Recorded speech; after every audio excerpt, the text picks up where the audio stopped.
Let's pick it up right there. We have the host of Facing South Florida, Jim DeFede. Jim, what predicament does this put our two Florida senators in right now? Sure. Let's start with Marco Rubio.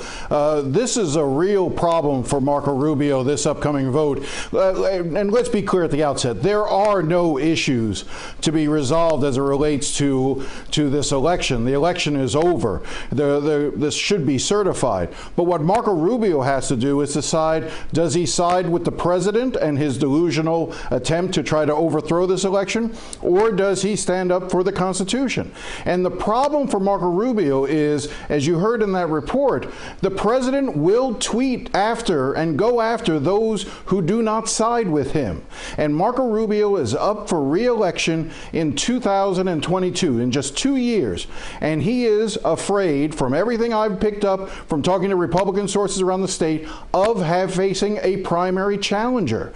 You know, there are a number of conservative Republicans who could challenge Marco Rubio from the right. If he votes against the president, quote unquote, against the president, then he can almost surely expect a primary challenge. So the question for him is, does he side with the president, hoping to stave off a primary challenge, or does he uphold his constitutional responsibilities? Now, for Rick Scott, it's a little similar. Rick Scott has presidential ambitions. He's not up for re-election in 2022, but he wants that Trump base to follow him in case he decides to be able to run for president in 2024, assuming, of course, that President Trump doesn't try to run for re-election that time as well.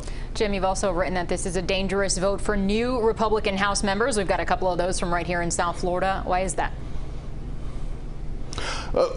Exact same reasons. You know, one of the things that we saw, for instance, is we have, you know, we're going to have Carlos Jimenez is going to basically, this is his first consequential vote, you know, that he's going to have on Wednesday. He has not said how he's going to vote, but there are 120, 130, 140 Republicans in the House that are going to vote against certifying the election results. That's a huge number. Does he join them? Or does he stand out on his own and say, no, the election was fair, it's obvious, and move forward? If he does that, he risks being primaried when he runs for re-election in 2 years. Now, Maria Salazar, the other freshman member of Congress here in South Florida, she will miss the vote because, as we know, she has contracted the coronavirus. I texted with her today. She's feeling weak, but she's trying to get better. But she will not be in Washington for the vote, so she doesn't have to cast that vote. Mario Diaz-Balart, we know that Mario Diaz-Balart signed on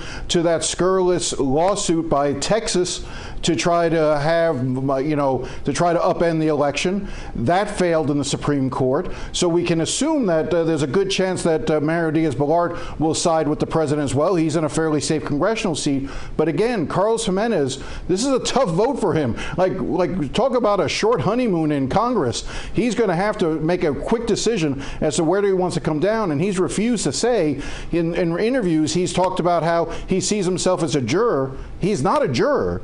He's a member of Congress, and he's supposed to uphold his duties as a member, you know, of the U.S. Constitution. And that means simply certifying the results that are passed down from the Electoral College. So it's going to be fascinating over the next couple of days. Very fascinating as the Trump influence carries into 2021. Jim DeFede, thank you very much for joining us, and look for much more on the Electoral College count tonight on the CBS Evening News with Nora O'Donnell. That's at 6:30 after CBS 4 News at 6.